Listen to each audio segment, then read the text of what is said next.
एक कार्रवाई सक्खर में हुई, एक कार्रवाई कराची में हुई। सक्खर वाली कार्रवाई में 100 केजी के करीब एक्सपोर्ट क्वालिटी की चर्च पकड़ी गई और कराची में 10 किलो हेरोइन और 4 किलो आइस और एक लेडी अरेस्ट की गई।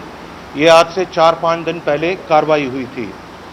गुज़श्ता 2 दिनों से हमारे पास कुछ इन्फॉर्मेशन थी जिसके ऊपर हम काम कर रहे थे और परसों जाकर ये जो इन्फॉर्मेशन हमारी कंफर्म हुई तो हमने अपने पाक मरीन से रब्ता किया और उनके साथ ये हमने इन्फॉर्मेशन शेयर की और उस पर कल रात जॉइंट एक्शन होकर हमारी पाक मरीन ने बहुत बड़ी कार्रवाई की with the tip of excise and taxation narcotics department.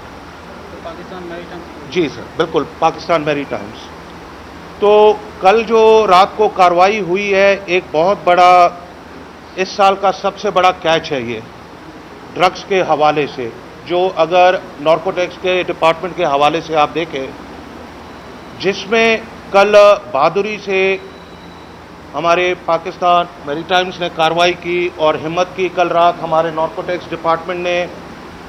और कल रात जो केस हमने कैप्चर किया है जिसमें तकरीबन 100 किलो के करीब क्रिस्टल आइस है, 500 किलो के करीब हशीश चर्स और 2100 के करीब फॉरेन लिकर बॉटल्स हैं, जिनकी अगर आप इंटरनेशनल मार्केट में कीमत लगाएं तो ये तकरीबन 5 से 7 अरब रुपए पाकिस्तानी बनती है।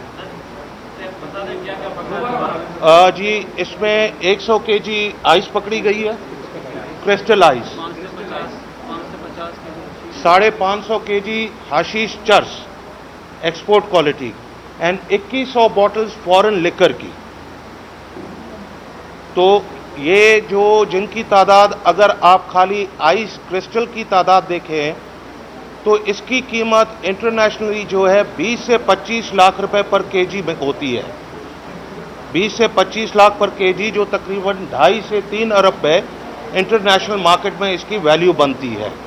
और चर्च के हवाले से देखें तो 5 से 10 लाख रुपए पर केजी के हिसाब से ये एक्सपोर्ट क्वालिटी में होता है और फॉरेन लिकर तो आपके सामने है।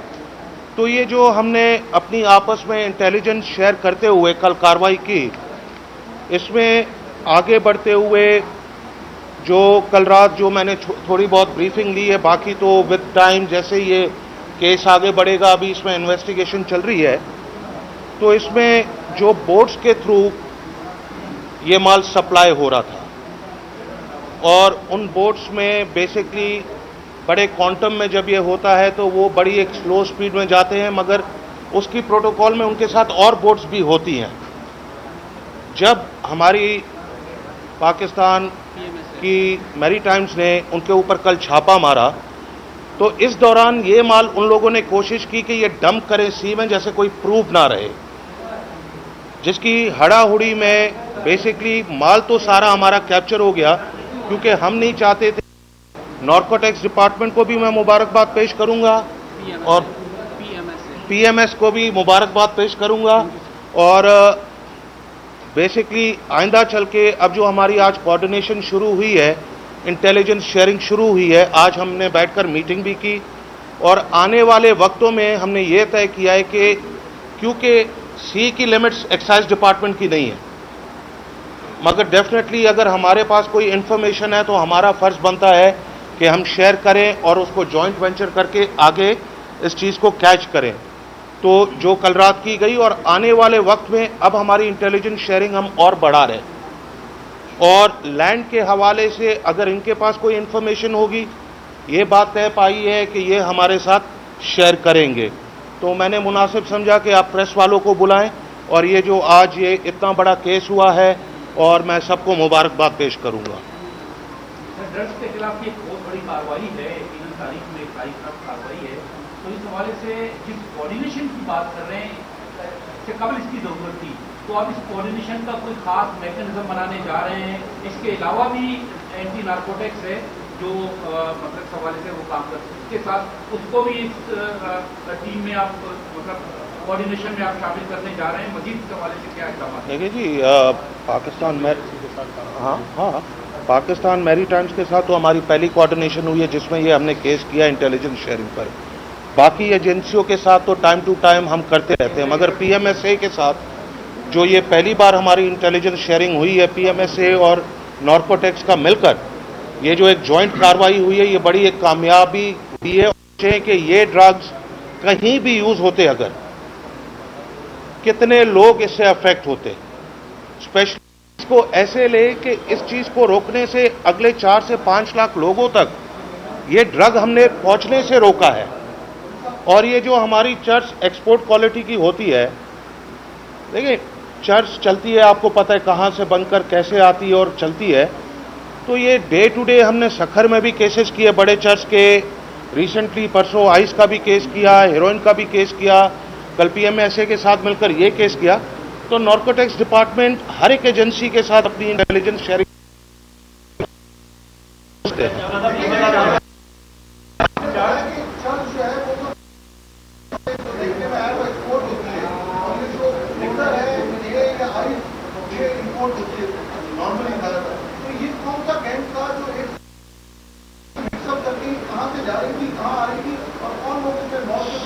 सर देखें, ये होता है इनका barter system, mode of payment होता है, क्योंकि इलीगल लिकर लाना और mode of payment in a sense ये ड्रग्स ले जाना। तो ये ऐसा समझे कि मोड ऑफ पेमेंट का ट्रांजैक्शन चल रहा था जिसमें ये सारी कार्रवाई हुई है। उस पर इस वक्त हम कुछ डिटेल नहीं बता सकते, वो फर्दर जब वक्त आएगा कोर्ट के सामने हम पेश करेंगे। इस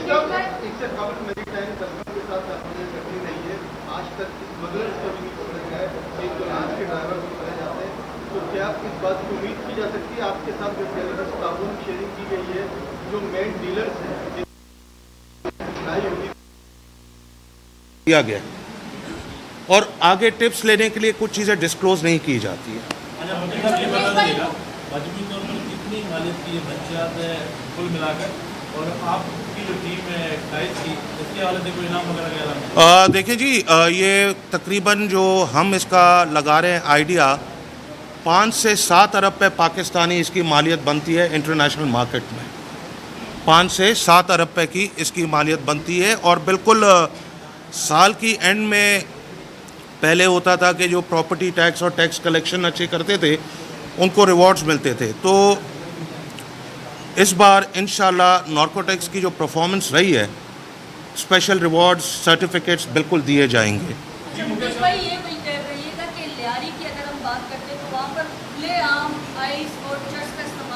जा रहा है, हालांकि वहाँ पर कुछ इलाके ऐसे हैं जहाँ पर से आम इंसान जो है वो गुजर भी नहीं सकता, वहाँ पर चर्च सप्लाई की जा रही है, चोरियों की वारदातें बढ़ रही हैं, क्या कहेंगे?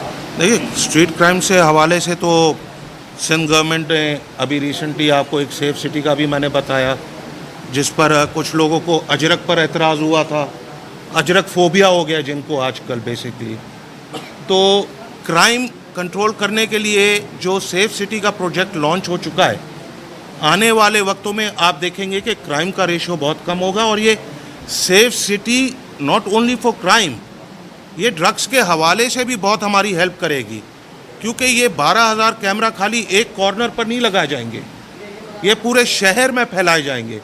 तो इंशाल्लाह जिस कार्रवाई पर सिंध गवर्नमेंट जिसको तेज़ी से आगे बढ़ा रहे हैं हम लोग, इंशाल्लाह बहुत जल्द आप देखेंगे law and order and drugs के हवाले से कंट्रोल कर रहे हैं। आपने कहा कि कुछ लोगों को अजरक फोबिया हो गया है, लेकिन मसला अजरक का नहीं है। मेरा ख्याल है कि ये जो मसला है बुनियादी तौर पर आपकी तरफ से सही तौर पर मैसेज नहीं किया या पैगाम नहीं दिया कि ये किस वजह से नंबर प्लेट बनाई जा रही है नहीं।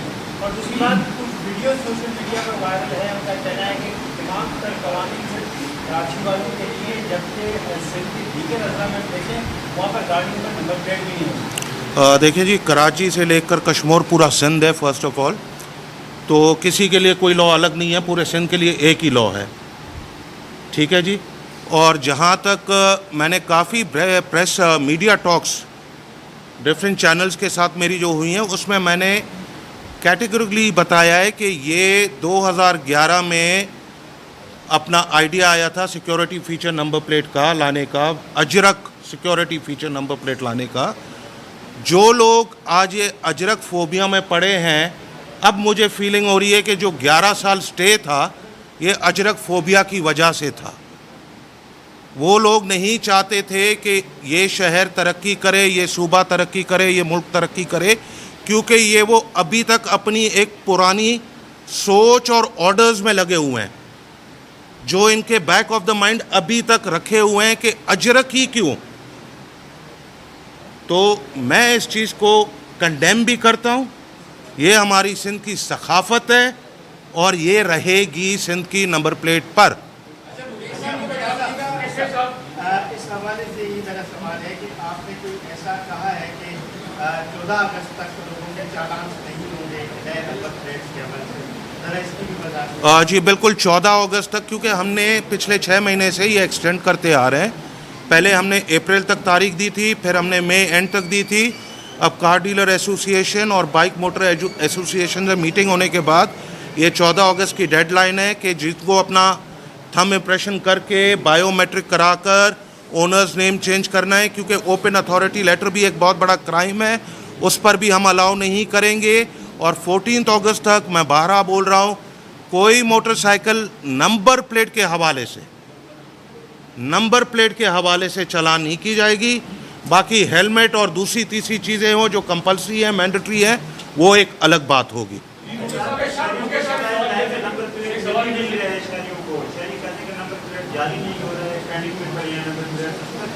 भाई मेरे 2022 से जब से ये नंबर प्लेट लॉन्च हुई है, 20 लाख नंबर प्लेट्स हम इशू कर चुके हैं, जिसमें से 12 लाख मोटरसाइकिलों को कर चुके हैं। तो ये बोलना कि नंबर प्लेट्स नहीं मिल रही है, तो वो 20 लाख गाड़ियां पता नहीं कहाँ गई। पंजाब में जो प्रोजेक्ट कर रहा है, तो 2-3 साल उसको हो गए, उस पर काम हो गया, बाकायदा वहाँ काम चल रहा है, लेकिन यहाँ प्रॉपर कैमरे नहीं लेके कोई काम नहीं चल रहा और नंबर प्लेट के खिलाफ ऑपरेशन शुरू किया। तो उसके देखिए जी, नंबर प्लेट के खिलाफ ऑपरेशन नंबर प्लेट तो आज से 3 साल पहले लॉन्च हो गई थी। आइडिया 11 साल पहले आ गया था, लॉन्च 3 साल पहले हुई है। तो ये कोई अचानक कार्रवाई नहीं हुई है। मेरे ख्याल में आप ही की मीडिया के थ्रू, एक हमारे बैठे हुए साफ़ी सामने फ़ोन पर टाइप कर रहे हैं, उन्होंने ही नोटिफिकेशन चलाया था। आपको याद होगा कामरान साहब, आपको याद होगा कि आप ही ने बोला था सर आप लोगों ने डेट एक्सटेंड कर दी है। तो ये हम आगाही देते आए हैं टाइम टू टाइम मीडिया के थ्रू। और मैं चाहूँगा, क्योंकि आज ये हमारा जो प्रेस कॉन्फ्रेंस का मेनली है फोकस ड्रग्स के हवाले से, अगर इसके हवाले से कोई सवाल है तो पूछे, वरना ये नंबर प्लेट पर स्पेशल नंबर प्लेट पर मैं 4 घंटे बात करने को तैयार हूँ। पाकिस्तान में अक़वाम मुत्तहिदा की रिपोर्ट है कि 76 लाख अफराद जो है मनशियात के आदी अफराद हैं, जिनकी तादाद बढ़ी है। ये बताइएगा कि इस वक्त सिंध में कितने ऐसे अस्पताल मनशियात के आदी अफराद को रिलीफ के लिए बनाए गए हैं, नए अस्पताल। और सेकेंडली ये बताइएगा कि कार्रवाइयाँ हमेशा होती हैं, हमेशा माल पकड़ा जाता है, ड्रग्स डीलर नहीं पकड़े जाते, जो मेन जो सर्जन है वो नहीं पकड़े जाते, जिसकी वजह से मनशियात की रोकथाम जो है वो कम नहीं हो रही। तो इसकी क्या वजह है, ये ममालिक से जो है अंदर कैसे आ जाते हैं और एक कोने से दूसरे कोने तक पहुँच जाते हैं। तो ये आखिर ऐसे कौन से हाथ मुलविस हैं जो उनके खिलाफ ये माल पकड़ा जाता है, लेकिन लोग जो है देखिए जी, ये अगर आप देखें तो सब सूबाई गवर्नमेंट्स का फ़र्ज़ बनता है, सबके पास नार्कोटिक्स डिपार्टमेंट है, वो अपने अपनी हदूद कंट्रोल करें। एंटी नार्कोटिक्स फोर्स पूरे पाकिस्तान में ये चीज़ें करती है। PMSA सॉरी, ये जो वाटर का अपना प्रेमिसेस हैं ये उनको कंट्रोल। तो सब अपनी जो एजेंसियां हैं, लॉ इन्फोर्समेंट एजेंसियां, वो अपना पार्ट प्ले कर रही हैं। और जहां तक आपने रीहैब के लिए बोला, तो सिंध एक वाहिद सूबा है जो ANF के साथ मिलकर सिंध गवर्नमेंट ने अपनी तरफ से रिहेबिलिटेशन सेंटर्स खोले हुए हैं।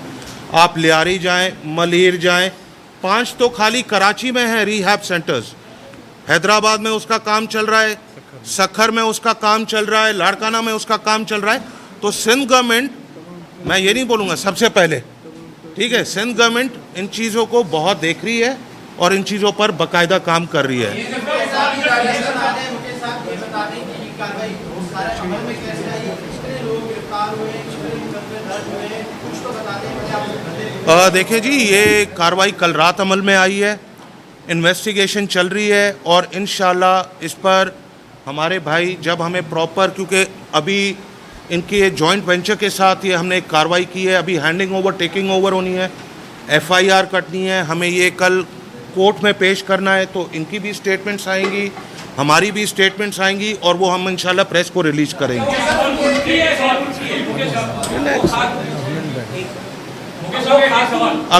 अगर कोई सवाल जी मुझे फिर आपसे सवाल जी कराची में जितने लाइसेंस याफ्ता शराब वाले हैं बिना इम्तियाज के शराब फरोख्त कर रहे हैं शहरियों को, हालांकि इनको सिर्फ अमीरों को फरोख्त करना चाहिए, कोई शराब तलब नहीं करते।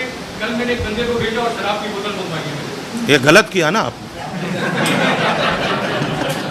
आपको तो ऐसा काम नहीं करना चाहिए था। जी और कोई सवाल भाई से, कोई सवाल? हाँ मुल्की है। अच्छा सर ये बताइएगा, आपने क्रेडिट दिया ANF का, ANF तो वफाकी इदारा है, आपने सूबाई तौर पर कितने अस्पताल बनाए उसके? देखिए जी, इन सब जो हॉस्पिटल्स को स्पॉन्सर हॉस्पिटल्स बिल्डिंग सब सिंध गवर्नमेंट की हैं। थैंक यू जी, थैंक यू।